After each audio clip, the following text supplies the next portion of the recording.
అనగనగా ఒక ఊరిలో ఒక రైతు తన భార్య పిల్లలతో కలిసి జీవించేవాడు.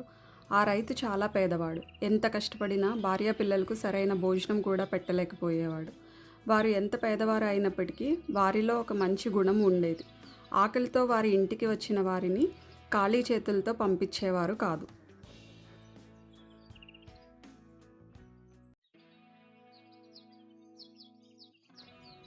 ఒకరోజు సరిగా భోజనం సమయంలో ఒక సాధువు అక్కడికి వచ్చాడు.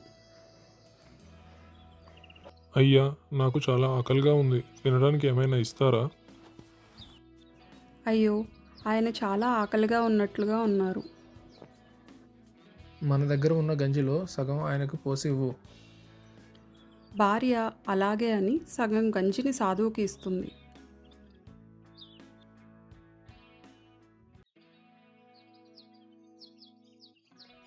మీలాంటి మంచి మనుషులను నేను ఎక్కడా చూడలేదు. మీలాంటి వారికి తిండికి కొరవ ఉండకూడదు. మీ ఇంట్లో ఉన్న ఏదైనా ఒక పెద్ద పాత్ర చూపించు. రాజుగారు వంటశాలలో తయారయ్యే ప్రతి వంట మీ పాత్రలో దొరికేలా చేస్తాను. ఆ సాధువు ఏదో మంత్రాలు చదివి ఇకపై మీకు తిండికి ఎటువంటి లోటు ఉండదు అని చెప్పి అక్కడి నుండి వెళ్ళిపోయారు. కానీ ఆ రైతు అతని భార్య సాధువు మాటలను అంతగా పట్టించుకోలేదు.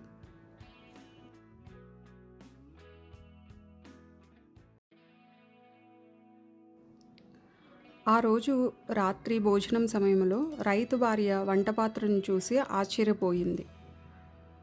ఇదేమిటి, పాత్ర నిండా రుచికరమైన వంటకాలు ఉన్నాయి. ఇది నిజంగా ఒక అద్భుతం. ఆ సాధువు చెప్పినట్లే జరిగింది. రైతు మరియు అతని కుటుంబం ఎంతో తృప్తిగా భోజనం చేశారు. వారు ఎంత తిన్నా ఆ పాత్రలో భోజనం తరగలేదు.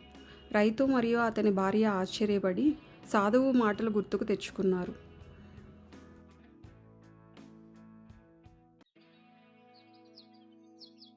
ఆ రోజు నుండి రైతు కుటుంబం వారి ఇంటికి వచ్చిన అతిథులకు అదే రుచికరమైన వంటకాలు పెట్టడం మొదలుపెట్టారు.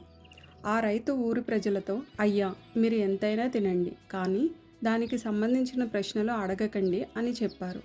ఆ రైతు మహారాజు తినేలాంటి భోజనం పెడుతున్నాడు అని ఊరంతా చెప్పుకున్నారు.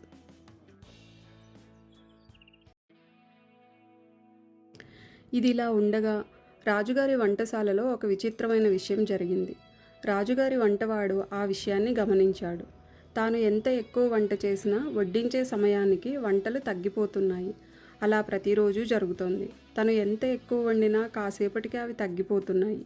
ఇది ఏదో దొంగ పని అయి ఉంటుంది, కానీ ఆ దొంగ ఎవరో అర్థం కావట్లేదు అని ఆ వంటవాడు రాజుగారికి ఫిర్యాదు చేయడానికి వెళ్ళాడు.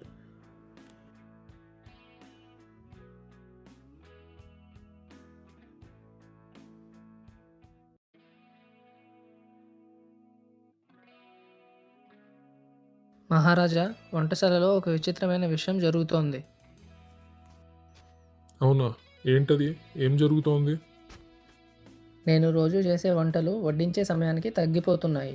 నేను ఎంత ఎక్కువగా వండినా అవి తగ్గిపోతున్నాయి. అవునా? అదెలా సాధ్యం?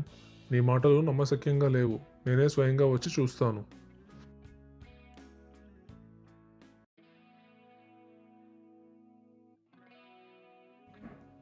ఆ తరువాత రాజుగారు వంటశాలలో జరుగుతున్న వింతను చూసి ఆశ్చర్యపోయారు.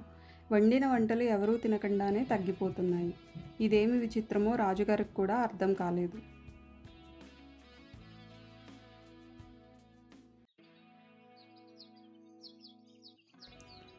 రాజుగారి వంటశాలలో వంటలు మాయమవుతున్నాయని ఆ నోట ఈ నోట ఊరంతా పాకింది.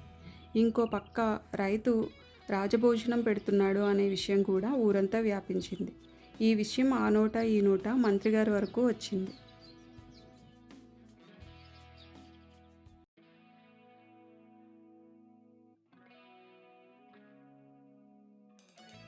మంత్రి గారు, మన వంటశాలలో జరుగుతున్న ఈ వింత విషయం నాకు అర్థం కావట్లేదు.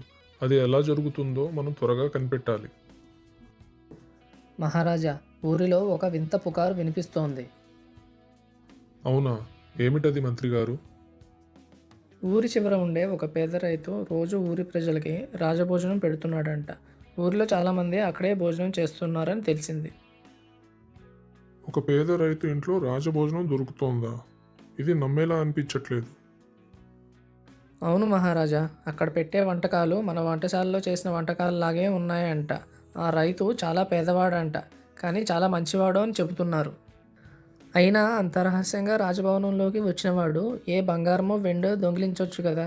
ప్రతిరోజు వంటలు మాత్రమే దొంగిలించడం ఏమిటో నాకు అర్థం కావట్లేదు మహారాజా.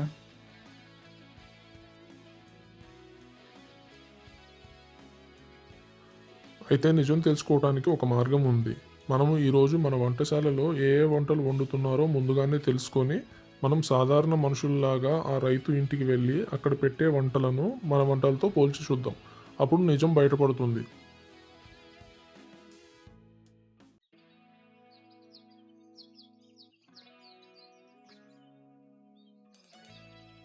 అయ్యా, మేము పొరుగురు వాళ్ళము. మాకు ఈ పూట భోజనం పెట్టగలరా? అయ్యో, అందులో ఏముంది, అలాగే భోజనం సిద్ధం చేయిస్తాను. అయ్యా, మీరు ఏమీ అనుకోకపోతే ఇటువంటి రాజభోజనం మీకు ఎక్కడి నుండి లభిస్తుందో చెప్తారా? అయ్యా, దయచేసి భోజనం చేయండి. నన్ను ప్రశ్నలు అడగకండి. దీని గురించి నేను ఇప్పుడు చెప్పలేను. చెబితేనే మేము భోజనం చేస్తాము, లేదంటే ఇక్కడ నుంచి వెళ్ళిపోతాము. ఇక మీ ఇష్టం.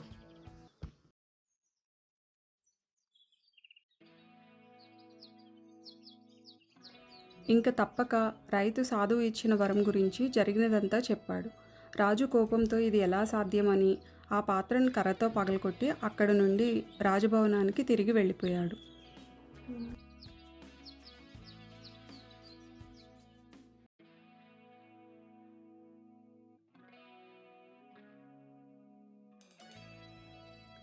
ఆ రోజు రాత్రి భోజన సమయానికి రాజుగారి వంటశాలలో వంటకాలు అన్నీ మాయమయ్యాయి. ఇదంతా చూసి వంటవాడు భయపడి రాజుగారి దగ్గరకు వెళ్ళాడు.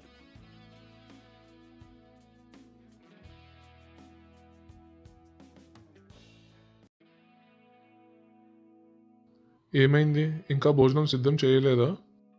మహారాజా, వంటలు పొయ్యి మీద ఉండగానే మాయమవుతున్నాయి. నేను మరో 2-3 సార్లు వండడానికి ప్రయత్నించాను, కానీ వంటలు అన్ని క్షణాల్లోనే మాయమవుతున్నాయి. నాకేమీ అర్థం కావట్లేదు మహారాజా.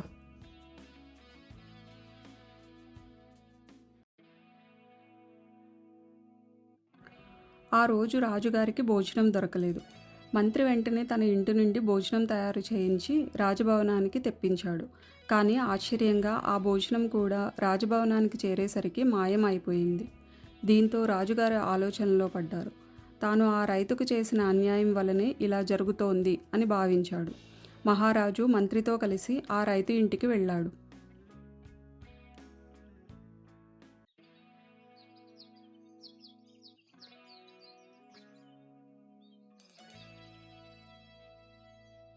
నన్ను క్షమించు. కోపంలో నేను చాలా పెద్ద తప్పు చేశాను. నీ పాత్రను పగలగొట్టడం నా దుర్మార్గం.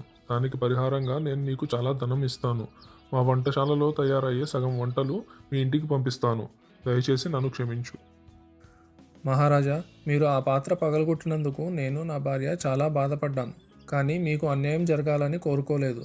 బహుశా అది మాకు ఆ పాత్ర ఇచ్చిన సాధువు ప్రభావం వల్ల జరిగి ఉండవచ్చు. మిమ్మల్ని క్షమించాల్సింది నేను కాదు, ఆ సాధువు.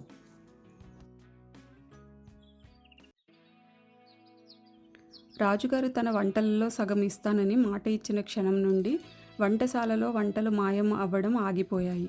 రాజుగారు ఇచ్చిన మాట ప్రకారం రోజూ సగం వంటలు రైతు ఇంటికి పంపించాడు. అదేవిధంగా చాలా ధనాన్ని కూడా ఇచ్చాడు. రాజుగారు ఇచ్చిన ధనంతో రైతు కుటుంబం సుఖ సంతోషాలతో జీవించారు.